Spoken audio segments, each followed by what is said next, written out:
Peace, peace, peace. Welcome back to my YouTube channel. For those of you who don't know, it's your boy Vic Slang Hope.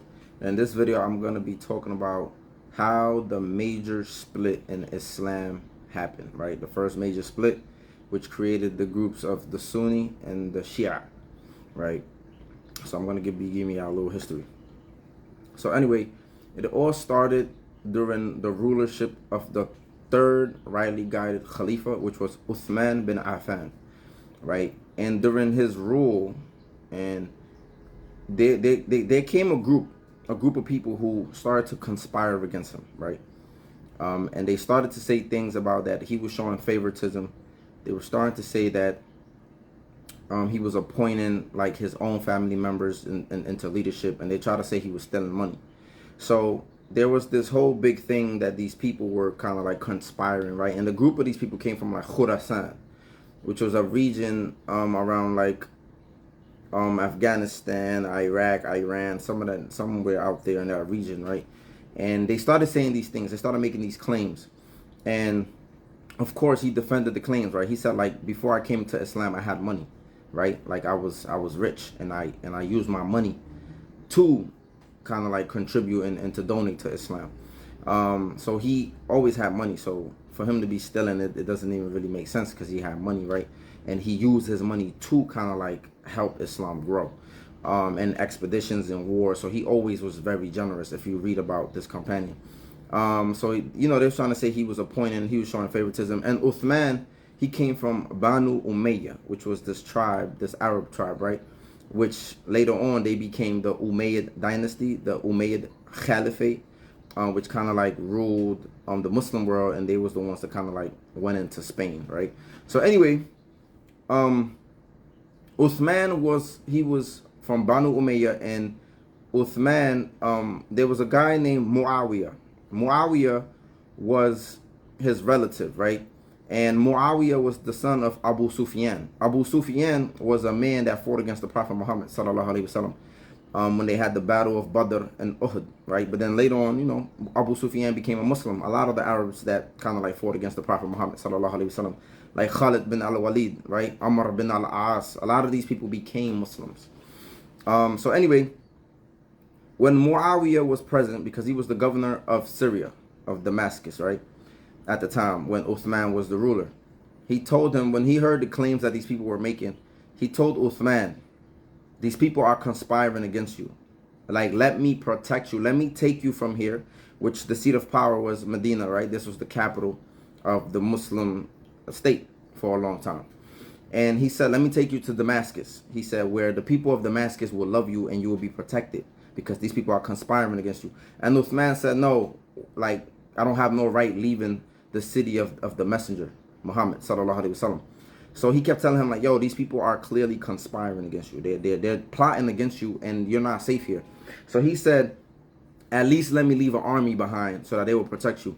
And Uthman said, he recited this verse in the Quran that says, is this verse in the Quran that speaks about basically the people have gathered up against you, but it only increased them in faith. And, so he basically didn't want to leave, and he wasn't afraid, right? So anyway, long story short, Muawiyah left. He went back to Damascus. Uthman ended up getting killed, right? He was assassinated as he was reading his Quran. This Quran actually resides today in Turkey, right, with the blood of Uthman. It's in a museum, I believe. So they still have the Quran, right? So anyway, Uthman got killed, and then the next person who was given the leadership was Ali bin Abi Talib, right? Ibn Abi Talib. But the problem was this: Muawiyah was the relative of Uthman. So Muawiyah came back from Damascus. He came back to claim the blood. So in Islam, there's this thing: when somebody kills your relative, you can either claim the blood money, or you can seek retribution, meaning kill the people who killed you. So mind you, when they laid siege, right, because the people came armed and they laid a siege to Uthman's house, Ali sent his sons to kind of like go protect him. So Ali didn't really have nothing to do with it. But anyway, when Muawiyah arrived, Uthman was already dead, and he asked who were the killers. So now there's two different things that are being said. Some people saying that Ali said those are the killers, but the thing is, they wanted to consolidate the leadership. So some people gave the pledge to Ali to become the next ruler. Muawiyah never gave him the pledge because Muawiyah said, let's take care of the killers first, and then I will give you the pledge. Some reports say that Ali said, no, give me the pledge first, and then we will get the killers, right? So that was kind of like the dispute. So Shia is like supporter, right? So the Shia became the supporters of Ali, and then like Muawiyah had his own supporters because he was like, I'm not giving you the pledge. So this is how like the Muslim world became divided, right? It was during the reign of Ali, when Ali was trying to take the pledge from the people, and Muawiyah was like, I'm not giving it to you because I want the killers. So in some reports it says that Muawiyah felt like Ali didn't. Some reports say that Ali wasn't trying to point out the killers, and Muawiyah held a grudge against him because Uthman was his relative and he had the right to seek retribution. So we don't know. I don't really know. We don't really know what happened. Some reports say that Ali said, those are the killers. Give me the pledge. We'll go after them together. Or Muawiyah was like, no, like that's not how we. I'm not giving you the pledge. So Muawiyah and Ali got into a conflict, and then they kind of like fought against each other.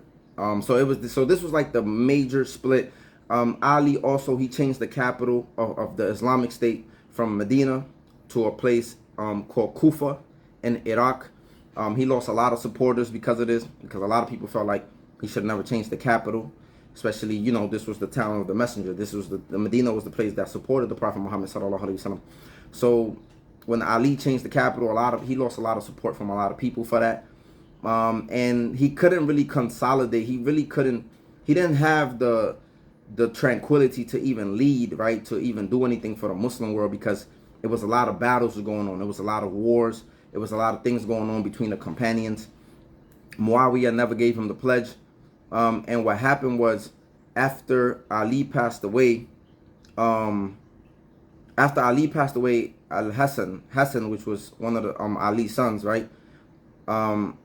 People were trying to give him the pledge after he passed away, and then Muawiyah didn't want to give him the pledge. So Muawiyah, you know, they had like a discrepancy, and Muawiyah, so Hassan agreed to give Muawiyah the pledge to become Khalifa, and with the condition that after Muawiyah passed away, that Al-Hassan will become the Khalifa, right? So what happened was, in the midst of all of this, before Muawiyah, you know, passed away or whatever, wasn't the Khalifa anymore, Al-Hassan passed away. So people expected Hussein, which was another son of Ali, to get the pledge, right? To get the pledge to become the Khalifa. But that was never the agreement. The agreement was, after Muawiyah, Al-Hassan would become the Khalifa. But since he passed away, people assumed that it should go to Ali's other son. And that created another issue, because now when Muawiyah passed away, his son became... So Muawiyah was one of the first kings, right? There's also a narration that Muawiyah said, that it was narrated, because Muawiyah was a companion of the Prophet Muhammad sallallahu alaihi wasallam, where he said that the moment that the Prophet Muhammad sallallahu alaihi wasallam he told him one time, when you become king, make sure you become a just king. So he said that he knew he will come into power and he will be a king, right?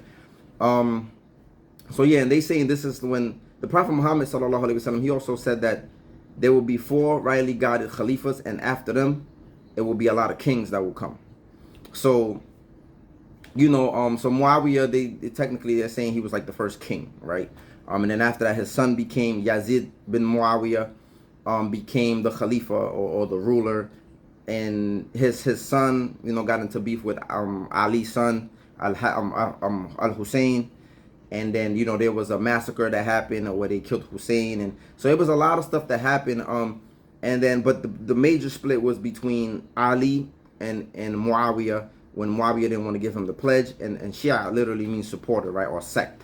So this is the people who became the supporters of Ali, and from then they just been freestyling and they just been adding stuff. Some of them have even come up with things saying that like the Prophet Muhammad sallallahu alaihi wasallam was never supposed to receive revelation, that it was supposed to be Ali.